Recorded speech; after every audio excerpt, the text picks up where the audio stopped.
আসসালামু আলাইকুম। প্রিয় দর্শক, অন্য মঞ্চের আলাপ চাইতায় আপনাদের সকলকে আমন্ত্রণ জানাচ্ছি। নমস্কার।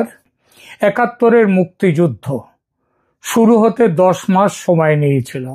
শুরু হওয়ার পর শেষ হতে অবশ্য দেরি হয়নি, কিন্তু শুরু হতে কেন ১০টা মাস সময় লেগেছিল? কারণ ৭১-এর মার্চেই যদি ঝাঁপিয়ে পড়ত ভারত, তাহলে বিশ্বের কাছে ভারতের পরিচিতি হতো যুদ্ধবাজ দেশ এবং সাম্রাজ্যবাদী দেশ হিসেবে। কারণ পাকিস্তানের ভূমি দখল করতে যুদ্ধে নেমেছে ভারত, এটাই মনে করত সারা দুনিয়া। পূর্ব পাকিস্তানকে দখল করে ভারতের মধ্যে অন্তর্ভুক্ত করা তো লক্ষ্য ছিল না ভারতের। ভারত চেয়েছিল পাকিস্তানিদের হাত থেকে পূর্ব বাংলার বাঙালিকে রক্ষা করতে, সেখানকার মানুষ যাতে সুখে শান্তিতে স্বস্তিতে তাদের নিজেদের বাঙালি পরিচয় ও ঐতিহ্য নিয়ে বেঁচে থাকতে পারে, যে ঐতিহ্য যে পরিচয় কেড়ে নিচ্ছিল পাকিস্তান। দেখুন, বাংলাদেশের অবস্থান ভারতের পেটের মধ্যে। তিন দিকে ভারত, একদিকে বঙ্গোপসাগর। এই ভূখণ্ড যদি অশান্ত থাকে, তার প্রভাব ভারতের ওপর পড়তে বাধ্য। তাই শান্ত সুস্থির বাংলাদেশ চায় ভারত, আগেও চাইছে, ৭১-ও চেয়েছে যে শান্ত শিষ্ট পূর্ব পাকিস্তান। ২০২৫-এও চায় শান্ত স্বস্তিতে থাকা সুস্থির বাংলাদেশ। ৭১-এর মার্চ এপ্রিলে বন্যার মতো মানুষ সীমান্ত পেরিয়ে ভারতে এসেছিল। তাদের আশ্রয় আর অন্ন বস্ত্র চিকিৎসা দিতে নাস্তানাবুদ হয়ে গিয়েছিল ভারত। ভারত চাইলে একেবারে শুরুতেই পাকিস্তানের বিরুদ্ধে যুদ্ধে নেমে সামাল দিতে পারত সেই পরিস্থিতি, কিন্তু তা করেনি। আগেই বলেছি যে ১০ মাস অপেক্ষা করেছিল। এই ১০টা মাসে তৈরি হয়েছিল মুক্তি সেনা। ভারতও সারা পৃথিবীতে বাংলাদেশ নিয়ে, বাংলাদেশের মুক্তি সংগ্রাম নিয়ে সারা পৃথিবীতে প্রচার করতে পেরেছিল দুনিয়াকে। মুক্তি বাহিনীকে সামনে রেখে তাদের সাহায্যকারী হিসেবে ছিল ভারত। ভারত ছিল সাহায্যকারী হিসেবে। তাও হয়তো ভারত প্রত্যক্ষভাবে ঝাঁপত না যুদ্ধে, যদি না পাকিস্তান পশ্চিম সীমান্তে শিয়ালকোট সেক্টরে সেখানে ভারতে বিমান হানা যদি না করত। ক্রিকেটের ভাষায় চালিয়ে খেলতে গিয়েছিল পাকিস্তান। সেই আক্রমণ ভারতের যুদ্ধে নামাকে জাস্টিফাই করেছিল বাংলাদেশ, মানে পূর্ব পাকিস্তান বা এখনকার বাংলাদেশে। যুদ্ধ ছড়ায় দেশের পূর্ব সীমান্তে। ফলাফল কি হয়েছিল সবাই জানে। মুক্তিযুদ্ধের সাফল্য, ৯৩,০০০ পাকিস্তানি সেনার সারেন্ডার এবং স্বাধীন বাংলাদেশের জন্ম। এই ইতিহাস স্মরণ করলাম বিশেষ কারণে। কারণটা হলো এই ২০২৫-এ ঠিক সেই ৭১-এর ছবি দেখতে পাচ্ছি অনেকখানি। সেবার ১ কোটির বেশি উদ্বাস্তু এসেছিল ভারতে, এবার আসেনি না বলে বলা ভালো, আসতে পারেনি, সীমান্তে আটকে গিয়েছিল। কিন্তু এটা ছাড়া বাকি পরিস্থিতি অনেকটাই সেই ৭১-এর মতো। তবে আরো একটা তফাৎ আছে। সেবার পাকিস্তান ছিল প্রত্যক্ষ যুদ্ধে, আর এবার তারা পরোক্ষে। সেবার পাকিস্তান দখল রাখার লড়াইতে ছিল, এবার আছে নতুন করে দেশটাকে, বাংলাদেশকে দখল করার লড়াইয়ে। আর সেই লড়াইয়ে সামরিক প্রত্যাঘাতের সিদ্ধান্ত নিতে ভারত সময় নিল সেবারের চেয়ে কিছু বেশি। ১০ মাসের জায়গায় ১৫ মাসের মাথায় এসে সামরিক অভিযানের প্রথম পদক্ষেপ নিল ভারত। মনে হচ্ছে বিশ্বাস করছেন না? গত ১৪ থেকে ১৬ই অক্টোবর যেটা ঘটেছে সেটা কিন্তু এই সামরিক অভিযানের প্রথম পদক্ষেপ। ১৪ থেকে ১৬ই অক্টোবর, ১৬ নাকি ১৭, একাধিক সূত্র জানাচ্ছে ভারতীয় মিলিটারি ইন্টেলিজেন্সের ৪ অফিসার ভারতে ফিরে আসেন ১৬ নয় ১৭ তারিখে। ১৬ তারিখ মধ্যরাত পেরিয়ে ঢাকা ছাড়েন তারা। তার আগে তারা জেনারেল ওয়াকার উজ্জামানের সঙ্গে লালমনিরহাট এবং ঠাকুরগাঁয়ের পরিত্যক্ত বিমান ঘাঁটিও দেখে আসেন সরেজমিনে। কারণ ভারত তাদেরকে জানিয়েছিল, বাংলাদেশের সেনাকে, জেনারেল ওয়াকার উজ্জামানকে, যে লালমনিরহাট এবং ঠাকুরগাঁয়ে সেখানে জঙ্গিদেরকে আস্তানা গেড়ে তাদেরকে রেখে দেয়া হয়েছে ভারতের বিরুদ্ধে নাশকতা চালাবার জন্যে। তো যাই হোক, এই 16 না 17 এরকম কনফিউশন হওয়ার কারণ বাংলাদেশ এবং ভারত, বিশেষ করে ভারতের সেনা কর্তৃপক্ষ সফরের ব্যাপারে মুখে একেবারে যাকে বলে লিউকোপ্লাস্ট লাগিয়ে দিয়েছে।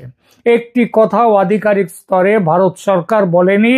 এই কারণ কোন কারণ সেটা বোঝাই যায়, কারণ ভারত চেয়েছিল জিনিসটাকে লো প্রোফাইলে রাখতে। কিন্তু লো প্রোফাইলে রাখলেই বা এই সফর হতে পারলো কিভাবে? মনে রাখতে হবে, ইউনূস সরকারের আমলে বাংলাদেশে চীন, পাকিস্তান, তুর্কি, আমেরিকা এদের সবার সামরিক কর্তারা একাধিকবার বাংলাদেশ সফর করেছে। কিন্তু ভারত এই প্রথম কবে? শেখ হাসিনার পতনের পরেই প্রথম। কারণটা কারো অজানা নয়, সম্পর্কের ভয়ঙ্কর অবনতি।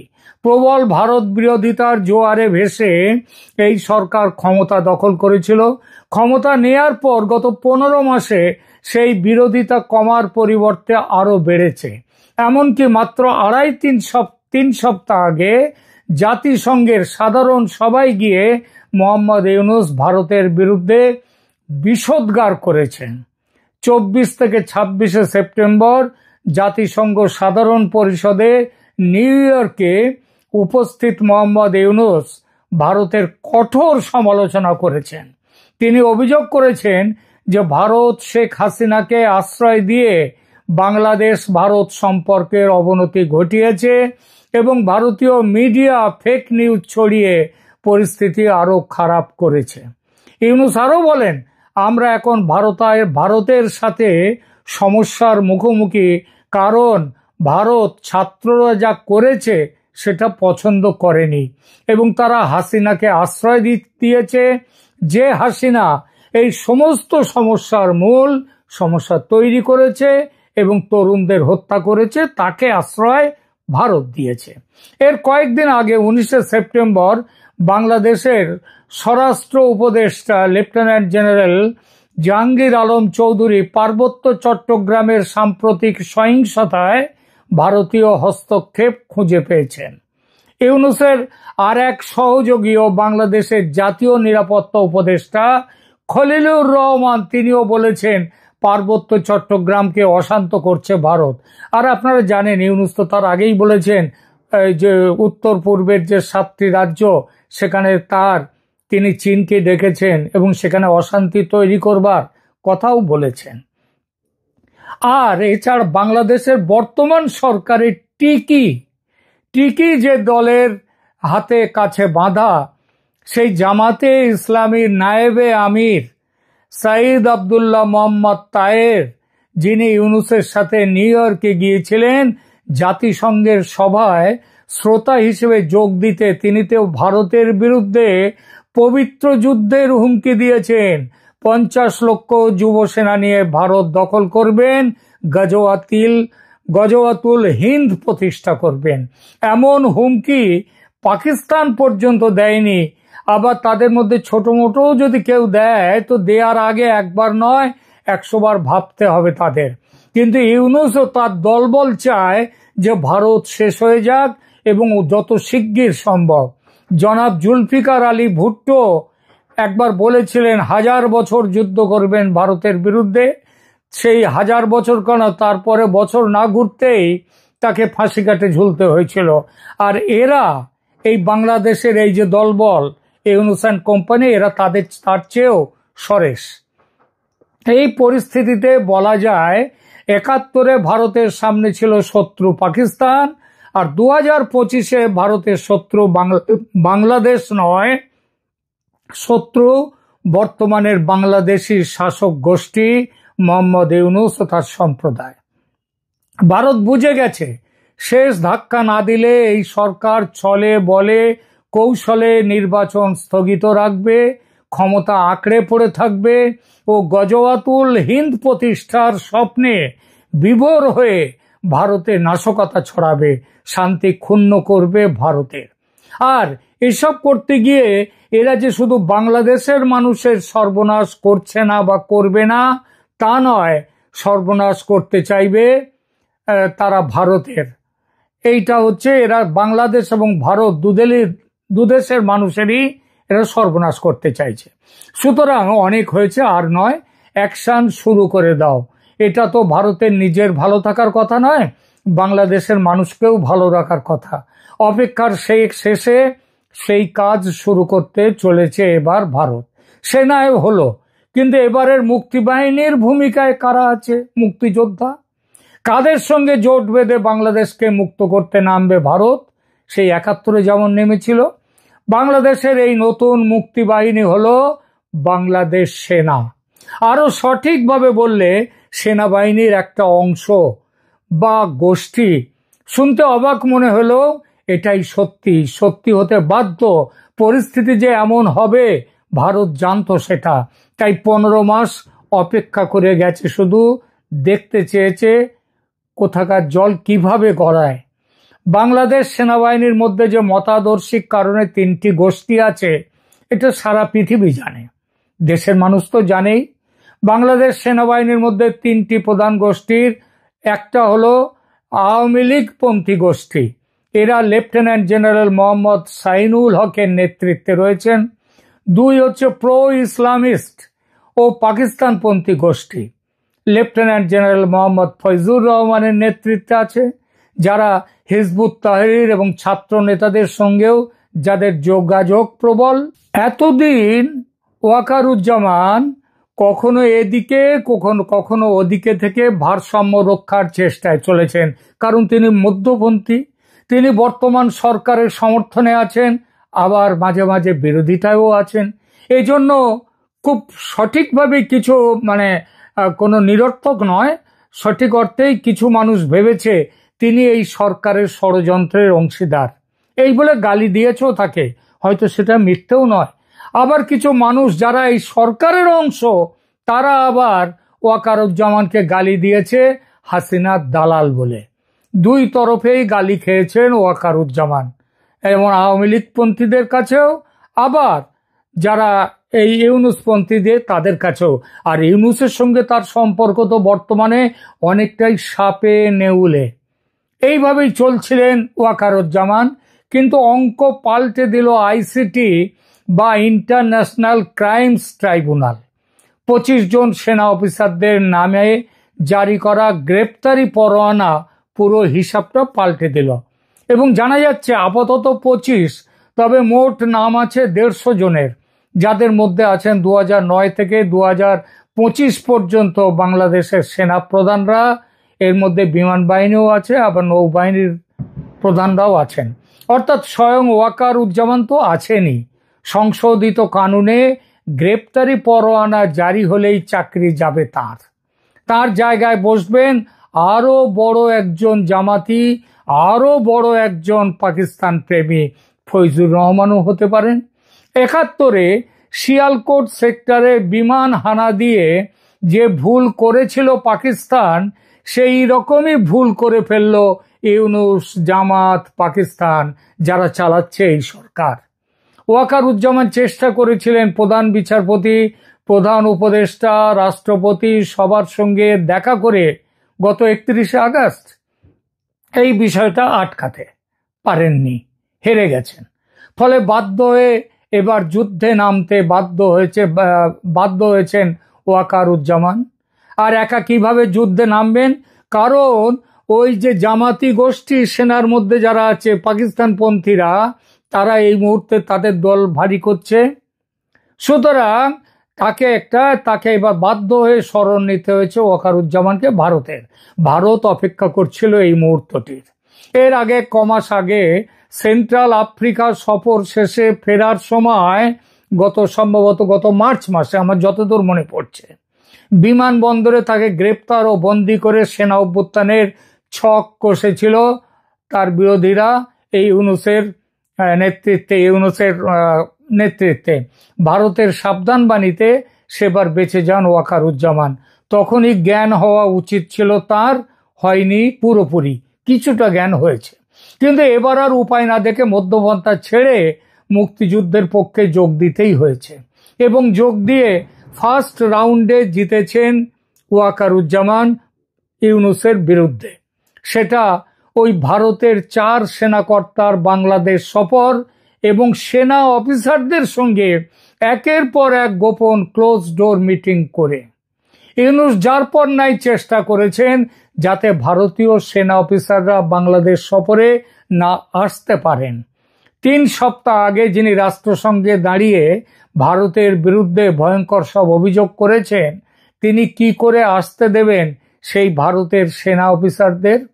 ইউনূস জানতেন ভারতীয় সেনা গোয়েন্দাদের এই সফরকে ছাত্রদের দল এনসিপি, জামাত, অন্যান্য ইসলামী দলগুলো, এমনকি বিএনপি পর্যন্ত সহজভাবে নেবে না, বাঁকা চোখে দেখবে, তার ব্যাপক বিরোধিতা হবে। তা সত্ত্বেও তিনি সফরে সম্মতি দিতে বাধ্য হয়েছেন। কেন বাধ্য হলেন? কারণ সেনাপ্রধান চাইছেন এই সফর। ইউনূসের কথা অগ্রাহ্য করে জেনারেল জামান বুঝিয়ে দিলেন ক্ষমতার আসল মালিক ইউনূস নন, আসল মালিক সেনাবাহিনীর প্রধান হিসেবে তিনি। এবং এই গত বছর আগস্টের পর থেকে ওয়াকারুজ্জামান এই প্রথম তার ক্ষমতা জাহির করলেন। এবার থেকে তিনি তার ক্ষমতা দেখাবেন, আর সে ক্ষমতা দেখাবেন এই জোরে যে সঙ্গে আছে ভারত। জেনারেল জামান জানেন পাকিস্তান আইএসআই এর প্রভাব রুখতে হলে, জামায়াতের গোঁড়া ইসলামী শাসন ব্যবস্থার হাত থেকে দেশকে রক্ষা করতে হলে, মুক্তিযুদ্ধের চেতনাকে বাঁচাতে হলে ভারতের সাহায্য তাকে নিতেই হবে, মধ্যপন্থা কিছু নেই।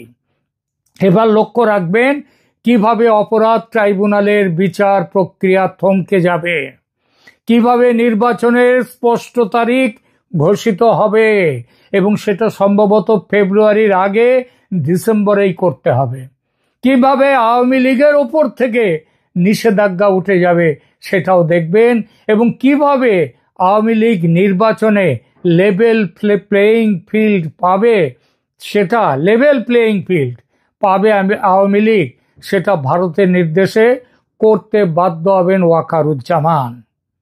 তবে একটি কথা, ভারত স্পষ্টভাবে জানিয়েছে মানুষের ভোটে নির্বাচিত হয়ে যে দলই সরকার গঠন করবে তার সঙ্গে থাকবে ভারত। তা সে দল বিএনপি হোক বা জামাত বা এনসিপি, যেই হোক। এটা ঠিক, আওয়ামী লীগ ভারতের পরীক্ষিত বন্ধু, আওয়ামী লীগের ক্ষমতায় আসা ভারতের প্রার্থিত। কিন্তু ভারত অন্য দেশের ব্যাপারে কে আসবে ক্ষমতায়, আসবে না আসবে সেটা তাদের ব্যাপার। নির্বাচনে যদি আওয়ামী লীগ না জিততে পারে তাহলে ভারতের কিছু করার নেই, কারণ যে দল জিতবে তাকে সমর্থন দেবে ভারত। রণধীর জয়সওয়াল ভারতের বিদেশ দপ্তর থেকে পরিষ্কার বলে দিয়ে দিয়েছেন, দায়িত্ব তাই আওয়ামী লীগ সমর্থকদের ওপর। দলকে জেতাবার হাতে কিন্তু সময় নেই, মনে রাখবেন, আর এখনই ঝাঁপিয়ে পড়তে হবে। এবং মনে রাখবেন যে আগামী দিনে যদি এই আওয়ামী লীগের সেনা, আওয়ামী লীগ সেনা, ছাত্রলীগ, তাদের কর্মীরা, সমর্থকরা, তারা যদি রাস্তায় নামে, তাদের বিরুদ্ধে আমাদের ওয়াকারুজ্জামানের সেনা কোনো দমনমূলক ব্যবস্থা নেবে না, সে হিম্মত আর নেই। সেনা সেটা করবে না, আর সেটার অর্ডার দেওয়ার অধিকারও ইউনূস সেই জায়গাতে আর নেই। সারা বাংলাদেশে যেভাবে গত 6 দিন যাবৎ বিভিন্ন জায়গায় আগুন জ্বলছে, এটার জন্য বলা হচ্ছে যে আমাদের পার্শ্ববর্তী রাষ্ট্র রব করতেছে, আওয়ামী লীগ করতেছে। এগুলা হচ্ছে যে সারা বাংলাদেশে বিএনপি, জামাত আর এনসিপি মিলে বলতেছে র বা কে আওয়ামী লীগ করতেছে। এটা ওরা বলতেছে, আমরা কিন্তু বলি নেই যে আমরা করতেছি। তার কারণ হচ্ছে কি জানেন, আমরা যদি করি তাহলে আমরা করলে তো কোথায় করবো ভাই? সর্বপ্রথম গ্রামীণ ব্যাংক, গ্রামীণ ইউনিভার্সিটি, গ্রামীণ ফোন, এগুলাতে, ঠিক আছে না? এগুলোর কোনো একটা ইটও থাকবে না, সবগুলোতে আমরা টয়লেট বানাবো, আবাসন কেন্দ্র বানাবো, পাগল ছাগল রাখার মানসিক চিকিৎসালয় বানাবো। ওই যে বড় বড় টাওয়ার যেগুলো আছে না গ্রামীণের, সবগুলো তো ওইটাই করবো। এটা হচ্ছে আমাদের মূল কাহিনী। তো এই যে 6 দিন 7 দিন ধরে যা চলছে, এটা আসলে ওদের একটা নাটকের প্লট তৈরি করছে। এখন এই যে প্লট, তার মধ্যে এখন আবার ওরা বিভিন্ন জায়গায় বট বাহিনী দিয়ে বলছে আওয়ামী লীগ কর্মসূচি করবে, কর্মসূচি করবে। তার কারণটা কি জানেন? আজকে এই মুহূর্তে 20 তারিখ, যে মুহূর্তে আমাকে শুনছেন 20 তারিখ, তো 20 তারিখ হয়ে যাওয়া মানে আমাদের হাতে আর সময় আছে 2 দিন। 20 তারিখ, তারপরে 21 তারিখ, এরপরে 22 তারিখ, মহাকাল মহাভূমিকম্প। এখন আজকে সকাল সকাল এই জন্য ভিডিওটা দিচ্ছি, যে 11টার ভেতরে ভিডিওটা দিচ্ছি, তার কারণ হচ্ছে যে সারাদিনে আরো কি কি ঘটবে এগুলো একটু আপনাদের দেখতে হবে, বুঝতে হবে যে কোথাও মিল পাওয়া যাচ্ছে কিনা, খুঁজে পাওয়া যাচ্ছে কিনা, এই জন্যই। তো আজকে 20 তারিখ, মাঝখানে কাল, আজকে যেহেতু 20 তারিখ, আগামীকাল 21 তারিখ, ঠিক না? 21 তারিখ, এরপর হচ্ছে যে 22 তারিখ। কেন বললাম জানেন? 22 তারিখে ধরেন ওই যে সেনাবাহিনীর 25 জন মেজর জেনারেল পদমর্যাদার, যার মধ্যে 15 জনই হচ্ছে মেজর জেনারেল রানিং, ওনাদের সবাইকে সেই আইসিটি তাজুল ইসলামের সামনে হাজির করতে হবে। তো এটার তো একটা কাহিনী আছে না, যে তাজুলের সামনে হাজির করতে হবে 22 তারিখ। এখন 22 তারিখে কিভাবে কি হবে কে জানে। যদিও আজকে থেকে সারা বাংলাদেশের পুরো পুলিশ প্রশাসনকে একদম খাড়া করে দিয়ে রাখছে, বলছে মানে তোমরা চোখ কান খাড়া রাখো, খবরদার তোমাদেরকে যদি বিভিন্ন থানাতে যদি 2 কোটি টাকা করে দেওয়া হয়, তোমরা এরপরও খাড়া থাকবা। মানে একদিন 1 ঘন্টা বা 2 ঘন্টার জন্য যদি তোমরা 2 কোটি টাকা করে পাও প্রতি থানা, এরপরও কিন্তু তোমরা খাড়া থাকবা, তোমরা কিন্তু চোখ ফালাইতে পারবা না, পুরো প্রস্তুত। তার হচ্ছে যে 22 তারিখ সামনে আসতেছে, কি হয় কি জানি। এর মধ্যে এখন 22 তারিখের জন্য যেহেতু খুব তটস্থ, সবাই ওইদিকে তাকায় আছে 22 তারিখ। এখন 21 তারিখে আবার যদি কোনো কাহিনী ঘটে কিনা, এইটা নিয়ে একটা পেরেশানিতে আছে। 21 তারিখে পেরেশানি বলতে 21 তারিখে একমাত্র জামাত বা এনসিপি বিএনপি এরা কিছু ঘটাইতে পারে। এরা হয়তো এমনও করতে পারে যে সারা বাংলাদেশের ভিতরে তো কোনো পাল্টা হবে না, যা হবে তা ঢাকার শহরে হতে হবে। আর এমনও তো হইতে পারে যে এরা ওই যে 4 তারিখ 5 তারিখের মতো সারা ঢাকা শহরে লাখ লাখ লোক নামাইয়া ইট পাটকেল মারিয়া সারা ঢাকা শহর ততষ্ট করে দিতে পারে, লক্ষ লক্ষ বোমা ফুটতে পারে, ব্যাপক লোক সমাগম করে সব ভাইয়া চলে দিতে পারে। কত তারিখ? 21 তারিখ। তার মানে এটা কইরা দিলে হয়তো একটা হই হই রই পড়ে যাবে। আর ওইদিকে তো 22 তারিখে আবার সেনাবাহিনী কোনো আবার কু করে বহে কিনা, বা সেনাবাহিনী আবার কি গ্যাঞ্জাম বাজায় বহে, এগুলা নিয়ে একটা ব্যাপক আলোড়ন কথাবার্তা চলছে, বুঝছেন? কিছু গোপনে কিছু ওপেনে, মানে প্রেম করিব ওপনে, এখন হবে না আর গোপনে। তাই আপনাদের বললাম যে আজকের দিনটা একটু খেয়াল করেন, কোথায় কি হয় না হয়, কি হয়। আপনারা একটু সাবধানে থাকেন, প্রস্তুত থাকেন, বুঝেন নাই? কারণ হচ্ছে সাবধানে যদি না থাকতে পারেন, প্রস্তুত যদি না থাকতে পারে, তাহলে একটা সমস্যাও তো হইতে পারে, ঠিক না? কারণ এরা যে হারে ইয়ে করতেছে, কি বলে, প্রস্তুতি নিচ্ছে, তাতে হয়তো সারা বাংলাদেশে একটা ধরপাকড় ব্যবস্থা করতে পারে। তো আপনারা আস্তে ধীরে একটু মানে মোটামুটি বাইচা টাইচা একটু শহর থেকে বাইরের দিকে চলে আসেন। মানে ধরো যারা ওই কক্সবাজারে আছে তারা একটু আস্তে আস্তে চিটাং, কুমিল্লা, এই কি বলে এটা, নারায়ণগঞ্জ, এদিকে চলে আসেন। এই রাজশাহী মাসে ওইদিকে হয়তো জামাত শিবির গ্যাঞ্জাম করবে, ওইদিকে হয়তো পাবলিক ধরবে।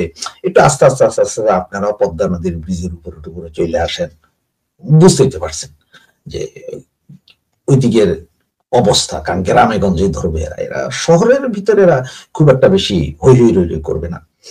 এরপরে ধরেন এখন যদি হেরা, আমার যেটা মনে হয় আর কি, যে ওরা যা যা করবে, যেমন ওরা ঢাকা শহরে হয়তো একটা বিশাল কাউ কাউ রাউরা বাজাইতে আগুন টাগুন জ্বালিয়ে দিতে পারে বিভিন্ন জায়গায়। কোথায় কোথায় জ্বালাবে তা তো আর জানি না ভাই, কারণ এর আগে তো ধরেন চিন্তা করিনি মেট্রো রেলে জ্বালাবে, বিটিভি ভবন জ্বালাবে, সেতু ভবন জ্বালাবে, সচিবালয়ে আগুন লাগাবে, এগুলো তো ভাবিনি। তো এরকম হয়তো আবারও ওরা করতে পারে। তো এই করতে হলে খেলা তো দেখতে হবে আমাদের। আমরা খেলা দেখতে হলে একটু ঢাকামুখী হইয়া থাকলে ভালো, যে ঢাকার দিকে একটু খেলা দেখলাম, ওরা কি কি করতেছে, একটু ভিডিও টিডিও করে পরে ফেসবুকে ছেড়ে দিতাম। আমাদের কাছ থেকে বাদাম খাওয়া, বাদাম ছিল আর বাদাম খাওয়া আর কি, এইগুলো আমরা একটু করতে পারি। এইগুলো দেখা একটু ভালো কাজ। তো এখন ক্রুশিয়াল মোমেন্ট, তাইলে এই যে আজকে সকালে এখন থেকে ধরেন 12:30 থেকে আপনারা সবাই একটু খেলা দেখেন, একটু ঘুমটুম ছেড়ে জায়গা উঠেন, প্যান্ট শার্ট পরে রাখলাম। হ্যাঁ, কারণ ওই যে পুলিশ যদি যায় আবার ভাগতে হবে না ঘর থেকে, এই জন্য হচ্ছে প্যান্ট শার্ট পরে রাখলাম, অন্য কিছু আপনাদের। তো প্যান্ট শার্ট পরে একটু সামনের দিকে যান, দেখেন একটু যে আজকে সারা রাত সারাদিন কি হয়, সারা রাতে কি হয়, কারণ তো হচ্ছে যে 22 তারিখ যেহেতু 24 থেকে 48 ঘন্টা আগের থেকে তো বাতাস হইতে থাকবে হয়তো, ওই যে ঘূর্ণিঝড়। 22 তারিখে হচ্ছে সেনা ঘূর্ণিঝড়, আমাদের না ভাই। 22 তারিখটা সেনা ঘূর্ণিঝড়, হ্যাঁ সেনাবাহিনীর এতগুলা অফিসার যাবে তবে তারা ঘূর্ণিঝড় হওয়ার আগে বা 24-72 ঘন্টা আগে জানা যায় সিগন্যাল একটু একটু করে। তো সেই জন্যই আর কি। তো এখন দেখতে থাকেন যে কি হয়, মানসিক প্রিপারেশন নেন যে মানে ওই আপনি এমন জায়গায় দাঁড়াইেন না, ধরেন আপনি একটা নিচে দাঁড়াইলেন, কি কয় একটা বিশাল গ্লাসওয়ালা বিল্ডিং এর দিকে দাঁড়াইলেন, আর হেতারা মিছিল করতে যাইয়া 2টি ইট মারলো, 6টা গ্লাস এসে আপনার শরীরে পড়বে, আপনি আহত হয়ে যেতেন, ঠিক আছে না? সুতরাং এমন জায়গায় জায়গায় দাঁড়ায় দেখেন ঢাকা শহরে কি হইতেছে না হইতেছে, এটা আলো বাতাস নেন আর কি। 21 তারিখ দিনটা নিলেই হবে, 22 তারিখে তো হয়তো অন্য কিছু হয়ে যেতে পারে, তবে 21 তারিখ দিনটা কিন্তু দেখার মতো জিনিস হইতে পারে। হয়তো একটু দেখেন, এটা আমারও কেন জানি মনে হয় যে মানে হইতে পারে যে সেনাবাহিনী একটা মুভ করতেও পারে, হয়তো দেখতে পারে যে সেনা ট্যাঙ্ক ট্যাঙ্কও বাইরিতে পারে 21 তারিখে, বাইর হইতে পারে বলতেছি। আবার ওই যে বিএনপি জামাতের মিছিল যেটা বলছে ওইরকম হইতে পারে না, অনেক ভাঙচুর হইতে পারে, যা করবে কিন্তু বিএনপি জামাত করবে, কিন্তু পরবর্তীতে করবে যে আর আমরা করছি। আমরা বলি না আমরা ভাঙছি, আমরা বলি না, আমরা বলি না যে আমরা এসব নষ্ট কাম করি, করে ওরা নামটা দেয় আমাদের আর কি। সুতরাং আপনারা একটু এই যে সকালে আমার ভিডিও শোনার পর থেকে আস্তে আস্তে আস্তে আস্তে আস্তে আস্তে নিজের ভিতরে একটা নেন যে ভাই যে কোনো মুহূর্তে যে কোনো কিছু হইতে পারে, কারণ যেহেতু পুলিশ খুব স্ট্রং আমাদেরকে ধরবে, সুতরাং আমরা গা বাঁচাইতে থাকি ভাই। আমরা আমরা গ্রাম ছেড়ে একটু শহরের দিকে যাই, শহর থেকে আরেকটু বড় শহরে যাই, আরেকটু বড় শহর থেকে আরো বড় শহরে চলে যাই, যাতে আমাদের কেউ না চিনে। আবার আমরা এমন এমন জায়গায় দাঁড়াই, এইসব খেলা দেখি, যাতে ওই যে পাথর পড়লে গ্লাস এসে আমাদের গায়ে না পড়ে, বা ধরেন 2টা পেট্রোল বোমা ছুড়ে দিলে হেঁটে যেতে আবার ভেঙে আমাদের গায়ে না পড়ে, এরকম একটু জায়গা টাকায় দাঁড়িয়ে আমরা দেখি আর কি কি হয়। বুঝতে পারছেন তো? হ্যাঁ, তো এটা একটু চিন্তা করে রাখেন। এরপরে 22 তারিখে তো হয়তো সেনাবাহিনী কি করে, যে পুলিশের হাতে দেয় নাকি পুলিশ আয়া এদের ধরে, না হেরা পুলিশে ধরে, সেটা হচ্ছে যে 22 তারিখ পর্যন্ত কি হবে।